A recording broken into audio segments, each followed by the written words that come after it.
Buscando sua primeira vitória, o Guarani viajou até Rio Claro para encarar o Velo Clube pela 4ª rodada do Paulistão. Com o mesmo time que jogou contra o Santos, o técnico Matheus Costa optou por manter Luca no banco, mesmo voltando de suspensão. Comandando o ataque, Maranhão foi o protagonista da primeira finalização do jogo, mas sem muita força. O time de Rio Claro respondeu, no chute de Matheus Norton, mas Kaique defendeu. Assim como na última partida diante do Santos, o goleiro Bugrino brilhou mais uma vez com defesas importantes. Ainda no primeiro tempo, após a cobrança de escanteio, Rodrigo Alves chutou de fora da área para a defesa em 2 tempos do goleiro alviverde. Em um jogo disputado e com muitas faltas, o Guarani chegava no ataque com Mirandinha, que foi derrubado, e após a revisão do árbitro de vídeo, foi marcado pênalti para o Bugre. Na bola, Guilherme Parede. O atacante não marcava em um jogo oficial desde 2023 e tinha chance de abrir o placar em Rio Claro. Autorizado, Guilherme Parede acertou o canto. Final de primeiro tempo, Guarani 1, Velo Clube 0.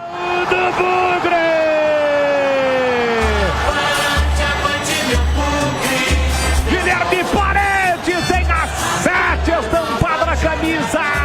No segundo tempo, o Velo Clube subiu sua marcação em busca do empate e assustava a defesa bugrina.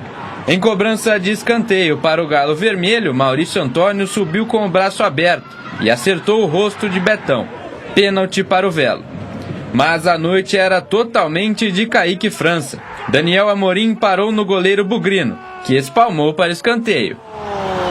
Kaique França defende o pênalti cobrado por Daniel Amorim. Eu assumo a culpa ali do pênalti, eu treino, já bati vários na minha carreira, mas infelizmente hoje eu errei. A equipe está de parabéns, o resultado não foi o que a gente queria, infelizmente por um erro meu. O jogador é isso aí. Suportando a pressão e buscando os contra-ataques, o Guarani suportou até o fim da partida. Final de jogo, Guarani 1, Velo Clube 0. Vitória importantíssima. Acho que o primeiro objetivo era realmente a gente sair daquela situação incômoda. E o segundo objetivo nosso é a gente buscar esse G8, que é uma primeira conquista nossa na 8ª rodada, e a gente está entre os 8 primeiros para continuar na competição.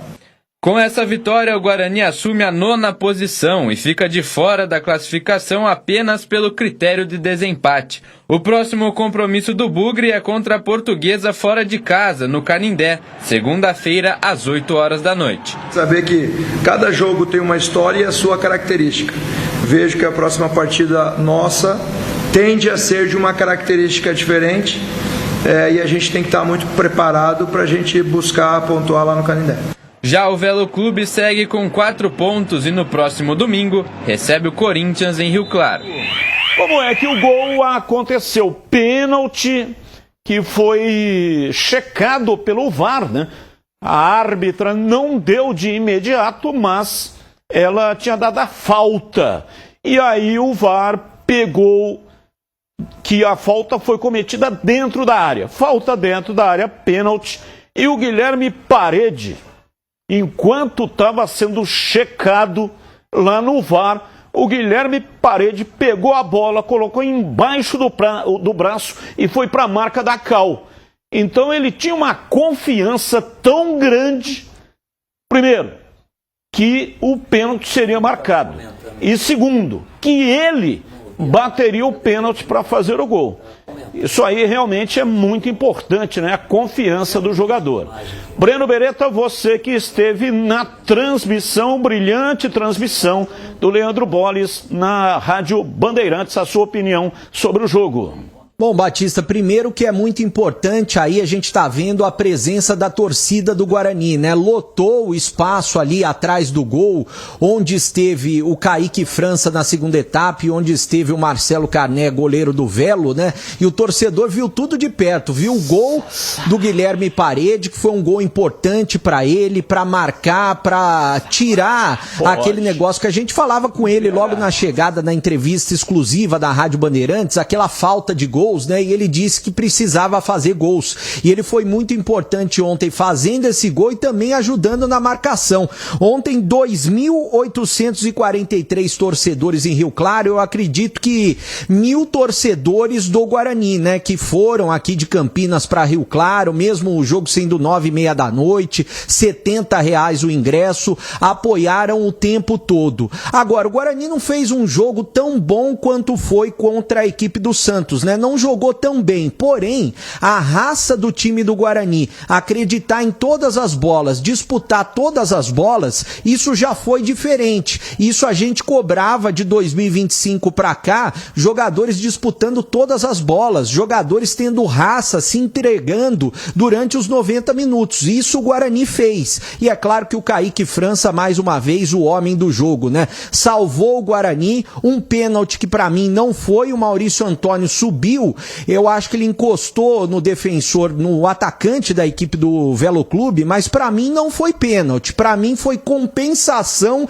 em relação ao pênalti do Guarani. Agora, uma coisa tem que ligar o alerta, apesar do time ter conquistado os 3 pontos e foi muito importante, quando o Guarani faz o gol, parece que o Guarani tá tranquilo, não vai mais para cima do adversário. Isso eu acho que o Matheus Costa tem que corrigir. Apesar do gol ter sido marcado, o Guarani teria que ter ido para cima do Velo e o Guarani tinha mais time para ampliar o placar e não sofrer como foi no segundo tempo, Batista.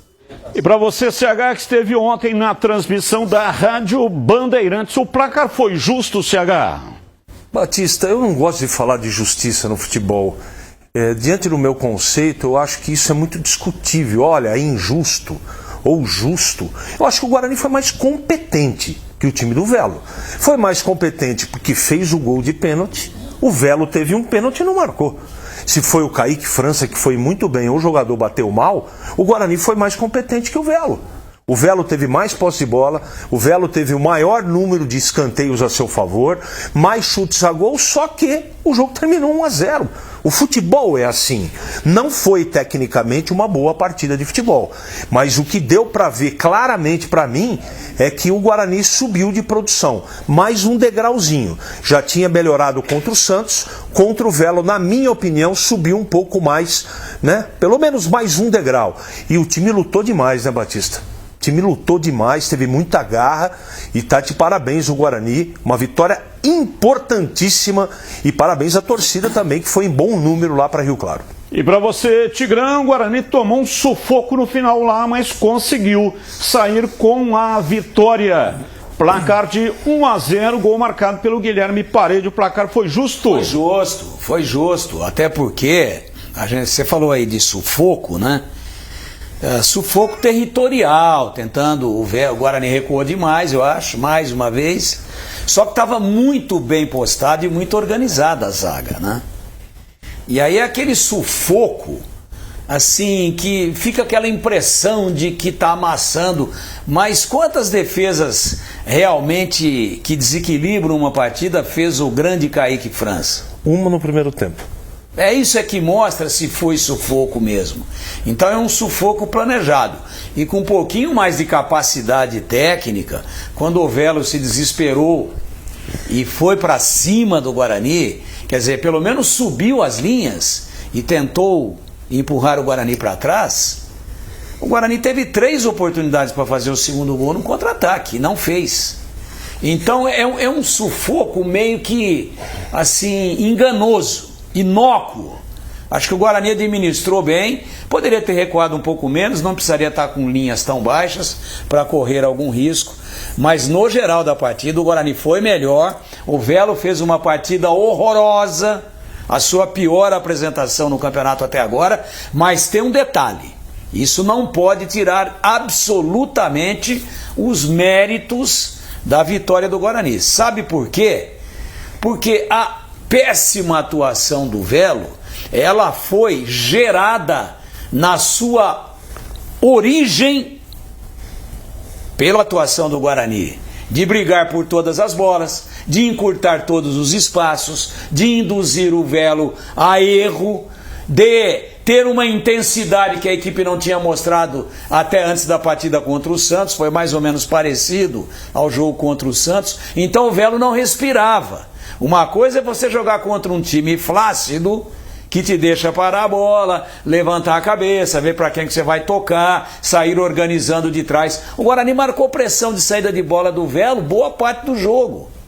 E quando o Velo passava por essa pressão, ele tinha que quebrar a bola, e aí alguém ia brigar por essa bola quebrada, porque a zaga tira, chutou lá na frente, o zagueiro de frente, uma dupla de zaga alta, os volantes, eles vão tirar. Aí alguém briga pela segunda bola. E quem que ganhava essa segunda bola quando o Velo era induzido a erro, mandando a bola a esmo, mandando a bola para se livrar dela, para não perder lá na entrada da sua grande área? Quem é que ganhava invariavelmente em 99% dos lances? O Guarani.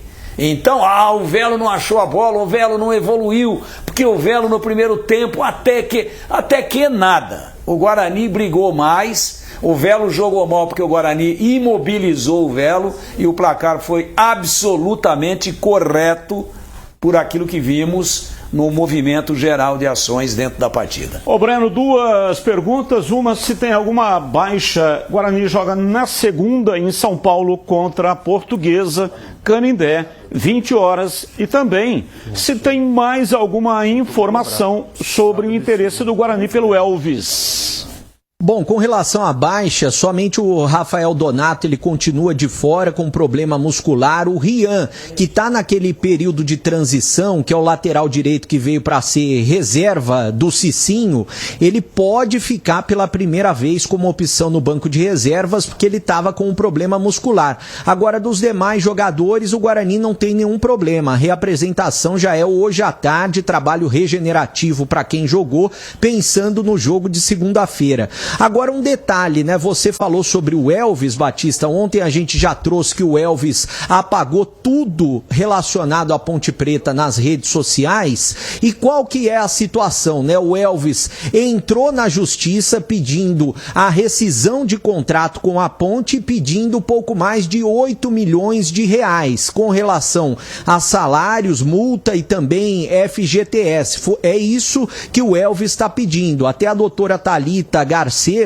que é representante do departamento jurídico da Ponte Preta, ontem falou na Rádio Bandeirantes com exclusividade, explicou essa situação pelo lado da Ponte, diz que pelo lado da Ponte, pelo entendimento dela, o processo ainda não chegou para a Ponte, mas ele está cobrando algo do novo contrato e ele poderia cobrar algo do contrato anterior, mas ele está cobrando algo do novo contrato. Foi isso que ela quis dizer, mais ou menos. É claro que a justiça é quem vai definir essa situação. O Guarani está esperando a rescisão de contrato do Elvis com a Ponte Preta para formalizar a proposta. E eu sei que existe o interesse do Guarani, já confirmaram para mim em off que o Guarani quer contratar o Elvis para a disputa da Copa do Brasil e também para a Série C do Brasileiro. E eu sei também que já houve por parte do empresário que está intermediando essa negociação, já houve o ok que o Elvis gostaria de jogar no Guarani.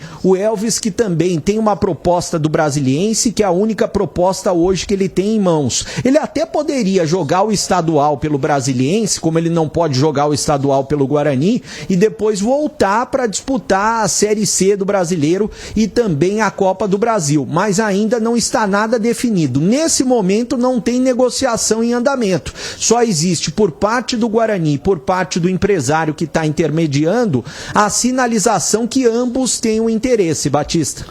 Bom, o Elvis não pode jogar o Campeonato Paulista porque já jogou pela Ponte Preta e o regulamento não permite.